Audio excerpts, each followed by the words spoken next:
오늘은 수동태와 중간태의 특별용법에 대해서 보겠습니다. 교재, 헬러 성경에서 구문을 하라 교재는 157쪽을 보면 되겠습니다. 먼저 이제 수동태의 이제 특별한 용법을 좀 보겠는데요. 수동태의 거룩한 용법, 신적 수동태다 이렇게 불러요. 여기 신적 수동태. 요거를 좀 기억을 해 두시면 될 거예요. 하나님이, 이게 뭐냐면 이제 한번 읽어보겠습니다. 하나님이 행동의 대리인임을 암시하는 수동태의 용법이다. 하나님의 이름의 언급에 관한 제3계명 때문에, 이제 그 10계명이 제3계명이지, 하나님의 이름을 망령되이 읽지 말라는 그 계명. 그것 때문에 유대인들은 하나님의 이름의 거론을 의도적으로 피하는 습관이 있다. 마태복음에서 하나님의 나라 대신에 하늘나라를 쓰는 것도 이런 이유 때문이다. 따라서 신적 수동태는 하나님의 이름의 사용을 의도적으로 피하려는 편편으로 사용되었다. 자, 무슨 얘기냐면은, 이제 이 하나님의 이름을 피하려고 이제 하나님을 주어로 하는 문장이 올 때, 요거를 수동태로 바꿔가지고 쓴 다음에 이제 뒤에 하나님에 의해서라는 요거를 빼버리는 거죠. 그런 것을 이제 수동태의 거룩한 용법, 신적 수동태다 그래요. 예문을 통해서 살펴보면 더 이해가 쉬울 거예요. 한번 보겠습니다. 애통하는 자는 복이 있나니 저희가 위로를 받을 것이며. 마태복음 5장 4절. 자, 여기서 복이 있도다. 마카리오이, 호이, 푸둔테스, 펜둔테스, 호티아우토이, 파라클레 데손타이. 여기서 파라클레 데손타이, 위로를 받을 것이며 받을 것이다. 여기 보면은 동사, 직설법, 미래, 시제, 수동태, 3인칭 복수죠. 저희가 그들이 위로를 받을 것이다. 이건 이제 능동태를 쓰면 하나님이 애통하는 자는 복이 있나니 하나님이 저들을 위로할 것이다. 이렇게 쓸 수 있는 거예요. 근데 하나님, 그렇게 쓰면 하나님이란 말을 들어가야 되니까 그냥 저희가 위로를 받을 것입니다 해놓고 여기 이제 하나님이 생략이 된 거죠, 뒤에. 그래서 지각하면 애통하는 자는 복이 있도다. 저희가 하나님에 의해 위로를 받을 것이었는데 여기에 이제 생략이 된 거예요. 이거를 이렇게 이해됐죠? 그래서 이런 거를 이제 신적 수동태다 이렇게 얘기를 합니다. 두 번째 예문 봅니다. 너희를 넘겨줄 때 어떻게 또는 무엇을 말하고 염려하지 말라. 그때 무슨 말할 것을 주시리니. 마태복음 10장 19절. 여기도 보면 도데세타이, 그가 주실 거다 너희에게. 유민 엔 에케이네, 이것 안에서 말할, 그때 무슨 말할 것을 줄 거다 주실 거다는 거예요. 도데세타이.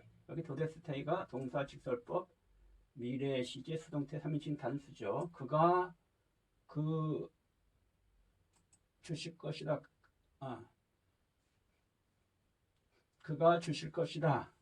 이런 거예요. 그가 주실 것이다. 이렇게 이제 번역이, 여기 이제 주시리니 이렇게 되는데, 요거는 이게 좀 이 번역이 잘못됐어요. 이제 우리말 번역에서는 여기에 수동태로 안 됐어요. 그죠? 수동태로 안 돼 있어서 여기 이제 밑에 그냥 끝에 붙일 때, 그래서 요거는 그가 주실 것이다 보다는 그것이 주어질 것이다 이렇게 돼야 되는 게 맞아요. 이제 저거를 그냥 한글 개혁을 그대로 여기 이제 붙이다 보니까 이제 이렇게 됐는데, 이제 그것이 주어질 것이다. 너희에게 이렇게 되는 거예요.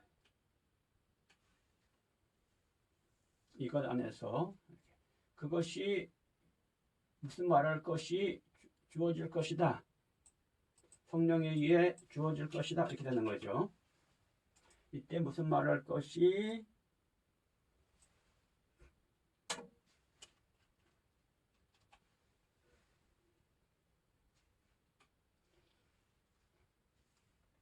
주어질 것이다. 그것이 주어질 것이다. 너희에게 이것 안에서. 이렇게 됩니다. 그래서 여기서 영어로 보면 for it shall be given, 주어질 것이다. 주어질 것인데 여기 이제 성령에 의해서 주어질 것이다. 이게 생략이 됐다는 거예요. 하나님에 의해서 주어질 것이다 또는 성령에 의해서 주어질 것이다. 이런 게 생략이 돼서 이게 이제 신적 수동태. 그러니까 이제 네가 무슨 말을 할지 생각 안 해도 성령에 의해서 그것이 주어질 것이다. 이런 거예요. 이해됐죠? 그 다음에 예삼 소자야 내 죄사함을 받았느니라 마드가 보면 이정어절 테크논 아피엔타이 그것이 사해졌다. 수 하이 하마르티아 내 그 죄가 사해졌다. 여기도 그것이 사해졌다. 동사 직설법 아우리트 시제 수동태 3인칭 단수죠. 그래서 그 내 죄가 사해를 받았다. 사해졌다. 이런 거예요. 내 죄가 사해졌다. 자, 그래서 이렇게 이것도 하나님에 의해 사함을 받았다 이런 얘기가 되는 거예요. 그래서 이것도 신적 수동태라고 볼 수가 있습니다. 자, 이렇게 우리가 이제 이 신적 수동태를 살펴봤고, 신적 수동태는 의외로 많이 나와요. 성경에서는 많이 나옵니다. 신약 성경에. 그래서 수동태가 나올 때는 이게 신적 수동태가 아닌가 한번 이렇게 살펴볼 필요가 있어요. 그러니까 신적 수동태라는 게 있다는 걸 아시고, 그 다음에 초기교회 신앙 고백에서 나타난다. 두 번째, 초기교회 신앙 고백에서도 이제 이러한 신적 수동태가 나타난다는 거예요. 자, 봅시다. 예수는 우리 범죄함을 위하여 내어줌이 되고 또한 우리를 의롭다 하심을 위하여 살아나셨느니라. 이거 신앙 고백이죠. 예수님에 대한 신앙 고백을 하는 거예요. 초대교회 신앙 고백인데 그런데 그가 내어줌이 되었다. 그런데 그가 내어줌이 되었다. 그 범죄함을 인해서 여기서 여기에 파데도데가 동사 직설법 아우리스트 수동태 3인칭 단수죠. 그래서 여기 이제 그가 내어짐이 되었는데 여기서 그는 예수님을 말하는 거예요. 예수님이 내어짐을 되었는데 여기 이제 하나님에 의해서 내어짐이 됐다는 거예요. 그 범죄함으로 인해서 우리의 그 범죄함을 인해서 그리고 또 여기 에게르데 그가 살아나셨다. 우리의 그 의로움을 인해서 이것도 그가 살아나신 것도 이것도 동사 직설법 아우리트 시제 3인칭 수동태 3인칭 단수죠. 이것도 마찬가지 수동태. 요거는 똑같아요. 그가 살아나신 것도 하나님에 의해서 살아나셨다는 거예요. 그러니까 예수님이 십자가에 내어짐을 우리의 죄 때문에 범죄함 때문에 십자가에 내어짐이 된 것도 하나님에 의해서 된 거고 우리의 의로움을 인해서 그가 살아나신 것도 하나님에 의해서 되어진 거다. 이것도 이제 여기 아우리티시로 보면 순간적으로 되어진 거다. 그렇게 볼 수 있죠. 아우리티시의 수동태로 되어 있어요. 순간적으로 그렇게 그 내어짐이 됐고 순간적으로 살아나심이 되었다. 그러니까 여기 아우리티시를 쓴 것 같은 경우도 이게 어떤 뭐 미리 예정된 행동이 아니라는 거예요. 하나님에 의한 순간적인 행동이다라는 걸 보여주는 거죠. 자, 그 다음에 이 삶을 봅니다. 주 예수 그리스도의 이름과 우리 하나님의 성령 안에서 씻음과 거룩함과 의롭다 하심을 얻었느니라. 고린도전서 6장 11절 말씀. 여기서 씻음, 거룩함, 의롭다 하심. 요 세 단어 동사가 이제 수동태인데 여기도 보면은 여기 그들은 씻었다, 씻음을 받았다, 씻었다인데 씻음을 받았다. 이것도 씻었다가 아니라 씻음을 받았다. 여기는 중간태로 수동태 여기 중간태로 되어 있는데 이거는 이제 지난번에 우리가 본 것처럼 이제 수동태하고 중간태가 그 파싱이 같기 때문에 꼬리의 파싱이 같아서 이제 여기 어떤 때는 여기 이제 중간태가 수동태 여기 이제 이렇게 그럴 수도 있어요. 아무튼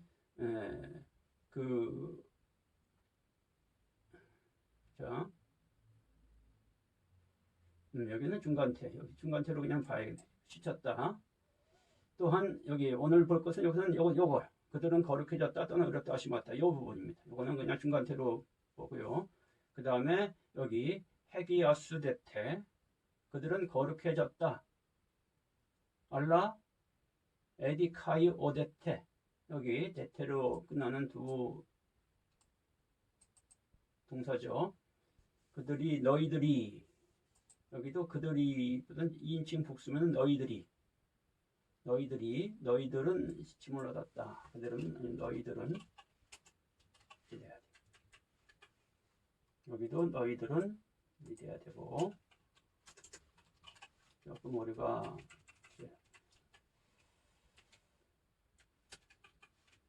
여기도 너희들은 어렵다함을 또한 너희들은 어렵다함을 얻었다 되는 건데, 자, 그래서 이것도 이제 보면은 똑같이 동사 직설법 아우리트 시제 수동태 2인칭 복수, 여기도 에디카이 오데테도 동사 직설법 아우리트 수동태 2인칭 복수에 너희들이 거룩해졌고 너희들이 의롭다 하심을 얻었고, 이것도 이제 하나님에 의해서 순간적으로 이제 그러니까 성령을 받을 때 하나님의 성령 안에서 이제 성령을 받을 때 우리가 하나님에 의해서 거룩해지고 하나님에 의해서 의롭다 하심을 얻었다, 순간적으로 그렇게 된다는 거예요. 그래서 우리가 이제 거룩해지고 거룩해지는 거를 보통 이제 이 좀 일반 교회에서는 또 교리적인 것을 강조하는 데서는 이제 그냥 예수 믿고 뭐 세례 받고 이러면은 뭐 그냥 다 거룩해지고 어렵다 하시면 하는 게 아니냐 뭐 이렇게 생각하는데, 그런 게 아님을 이제 이게 보여주는 거예요. 여기 하나님에 의해서 이제 이게 되어지고 또 이게 아우리트 시제 순간적으로 되어지고 그리고 성령 안에서 이제 이런 것이 되어지는 거다라는 것을 여기서 이제 분명히 보여주죠. 그래서 이제 여기 요건 뭐 중간 때 허가제문법은 요거는 뭐 그냥 그렇게 한번 보시고, 여기서는 이제 수동태를 얘기하는 거니까 그 다음에 중간태의 특별한 용법을 이제 한번 보겠습니다. 중간태는 주어의 행동을 특별히 강조하기 위해 쓸 때가 있다. 자, 이제 중간태 얘기를 합니다. 중간태는 이제 우리가 지난번에 살펴본 것처럼 어떤 행동이 자기 자신에게 이렇게 자기 자신에게 행동이 대상이 자기 자신에게 되는 것, 자기 자신이 행동의 대상이고 또는 자기 자신을 위해서 어떤 행동을 하는 거고, 이런 거가 이제 중간태라고 그랬죠. 근데 이제 중간태의 특별한 용법은 이제 주어의 행동을 특별히 강조하기 위해 이 중간태를 쓸 때가 있다는 거예요. 주어의 행동을 특별히 강조하기 위해. 자, 그럼 한번 봅시다. 사도행전 1장 1절 2절 데오빌로에 내가 먼저 쓴 글에서는 무릇 예수의 행하시며 가르치시기를 시작하신부터 그의 택하신 사도들에게 성령으로 명하시고 승천하신 날까지의 일을 기록하였노라. 여기 기록하였다. 여기서 에포이 에사멘 에포이 에사멘 내가 기록했다. 에포이 에사멘, 여기 보면 동사 직설법 아우리스트 중간태 1인칭 단수죠. 그래서 이게 이제 내가 기록했는데 내가 내 자신을 향해 기록한 거 아니죠. 내 자신을 위해서 기록한 것도 아니에요. 편지를 쓴 건데, 그러면 여기서 왜 중간태 썼냐? 내가 직접 기록했다, 내 스스로 썼다, 이런 의미를 이제 갖고 있는 거예요. 우리가 이제 이 옛날에는 이제 글 같은 거 쓸 때 대피를 많이 시켰어요. 직접 쓰지 않고 자기는 불러주면 다른 사람이 이렇게 쓰게 하는 거죠. 근데 이제 여기서는 내가 직접 썼다, 내 스스로 썼다, 이제 이런 것을 이제 강조하고 있다라고 보면 됩니다. 내 자신이 쓴 글이다, 다른 사람이 쓴 글이 아니다, 뭐 이런 거죠. 요즘에도 뭐 대필 같은 게 있는데 예전에는 그런 대필이 더 많았다고 그렇게 얘기를 해요. 그때 시대에는. 그래서 내가 직접 쓴 글이다, 이렇게 얘기를 합니다. 그 다음에 두 번째 예문, 때와 기한은 아버지께서 자기의 권한에 두셨으니 너희 알 바 아니요. 여기 사도행전 1장 7절 자기의 권한에 두셨으니, 여기 에데토 두셨다가 동사 직설법 아우리스트 중간태 3인칭 단수에 때와 권한을 아버지께서 자기의 권한 안에 엔테 이디아 엑수시아 자신의 그 권한 안에 두셨다 할 때 그 스스로 자기 자신에게 그렇게 두셨다, 두신 게 그 아버지가 스스로 하신 행동이다, 이런 것을 얘기하는 거예요. 그래서 여기서는 이제 중간태의 강조조정법이고 하나님의 절대 주권을 강조하고 있는 거죠.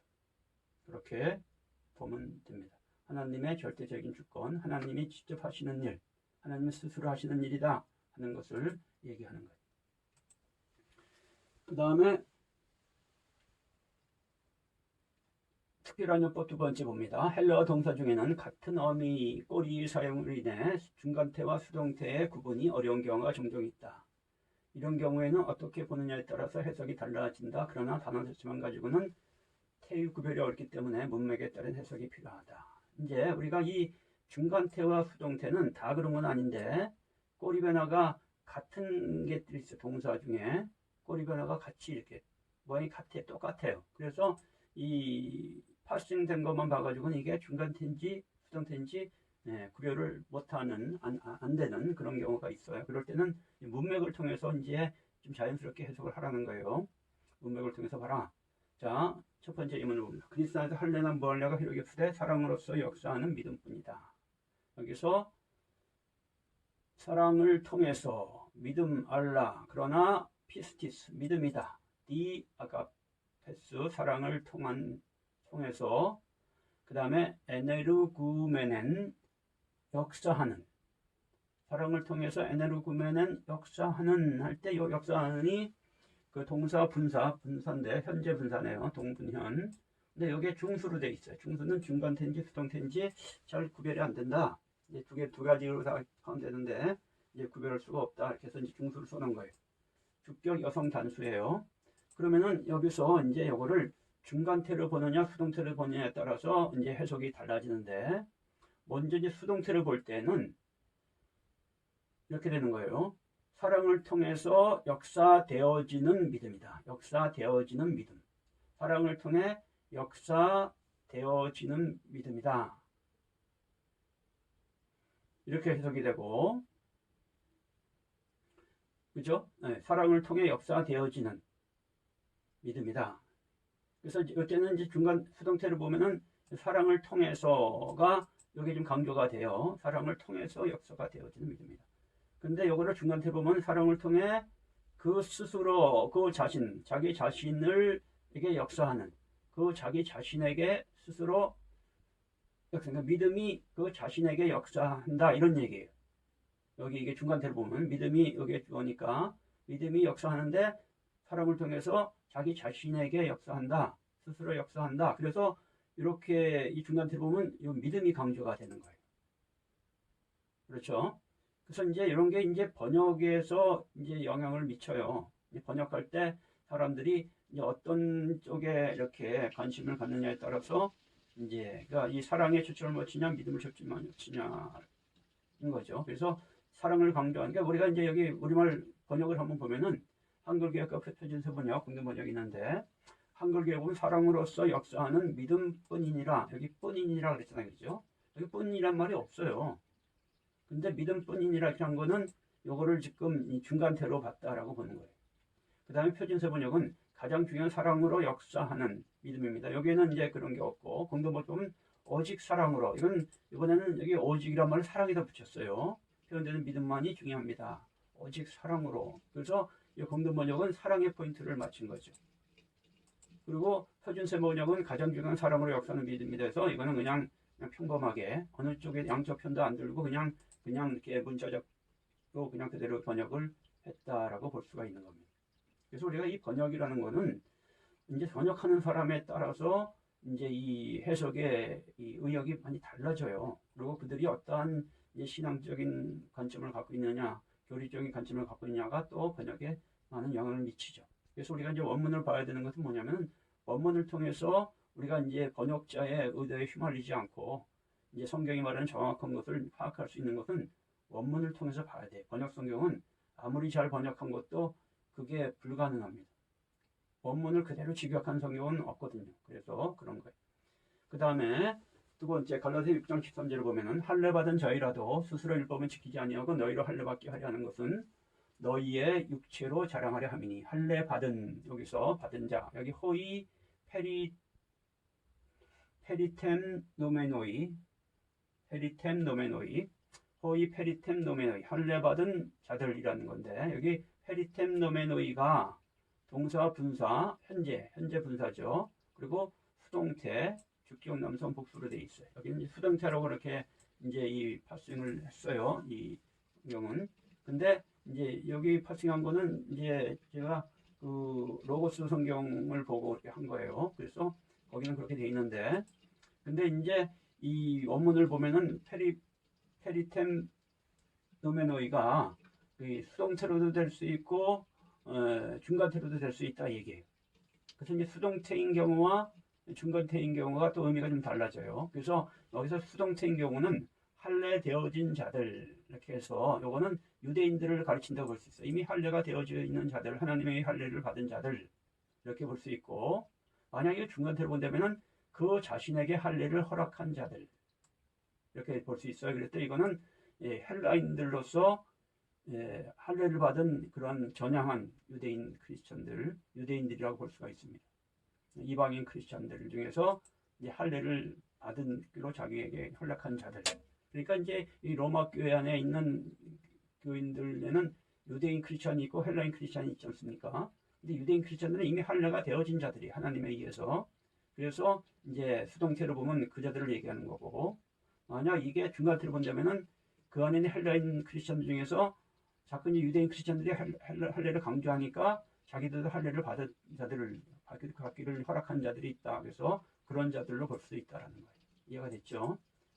자, 그렇게 됐고요. 그 다음에 이제 세 번째 또 하나, 이제 헬라 특별한 용법을 보면 헬라어 시대의 헬라어에서는 중간태 용법이 언제나 같은 방식으로 나타나지 않으므로 조심스럽게 해석해야 한다.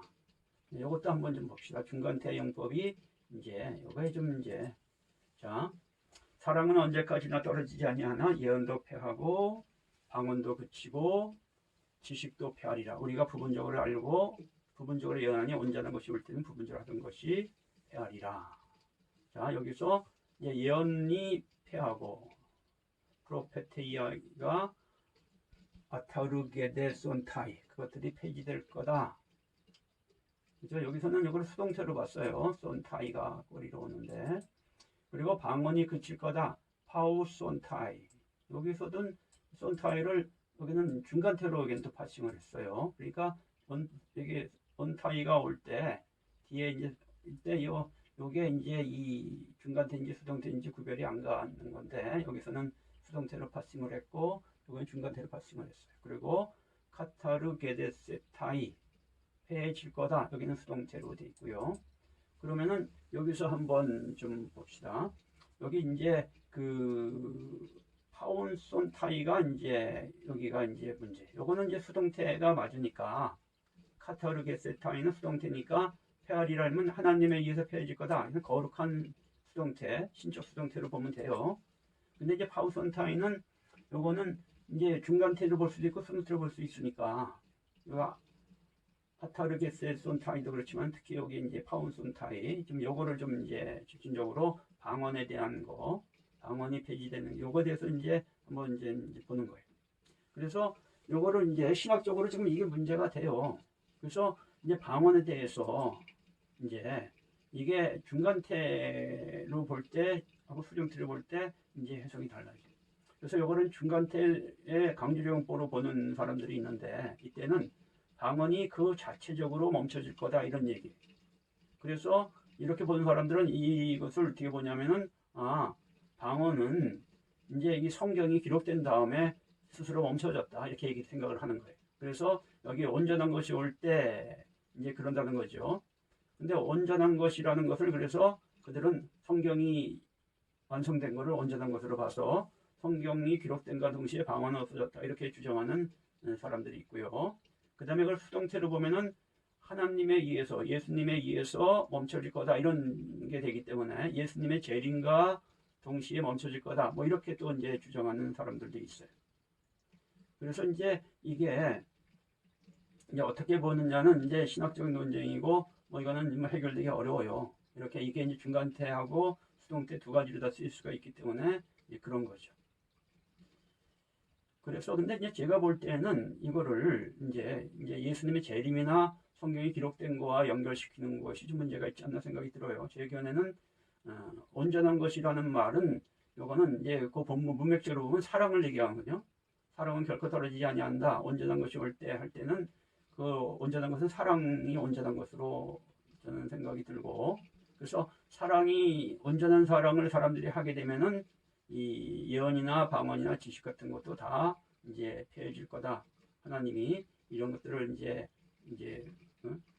예언도 이렇게 폐지되고 지식도 폐지되고 그리고 방언도 이렇게 폐지 뭐 이런 인물로 저는 생각이 드는데, 아무튼 요거는 좀 이제 어떤 신학적인 논쟁이 있다. 그래서 이런 식으로 해석이 된다라는 것을 여러분들이 뭐 어느 쪽이 맞다라기보다는 이런 이제 해석의 어떤 방법성에서 이 중간태와 수동태가 어떤 영향을 미치는가 그거를 좀 보시면 되겠습니다. 자, 오늘은 이렇게 우리가 이제 그래서 중간태와 수동태에 대해서 이제 다 살펴봤는데요. 여러분들이 이 중간태, 수동태의 용법을 좀 잘 봐야 되고, 그 다음에 특별히 이 중간태 그리고 뒷보태라는 것도 여러분들이 좀 잘 아셔가지고 이것도 해석에 많이 신경을 써야 돼요. 이 성경에는 의외로 중간태가 많이 나오고요. 그 다음에 뒷보태가 의외로 많이 나옵니다. 이게 조금 나오면은 거의 안 나오면은 우리가 그렇게 신경 안 써도 되는데 많이 나오기 때문에 이게 신경을 써야 되고 여기에 이제 정확한 해석을 필요한 거죠. 그래서 여러분들이 이렇게 중간태, 수동태, 뒷보태에 대해서 이렇게 좀 잘 공부하시고 성경 해석에 유의하시면 좋겠습니다. 자, 오늘은 여기까지 하겠습니다.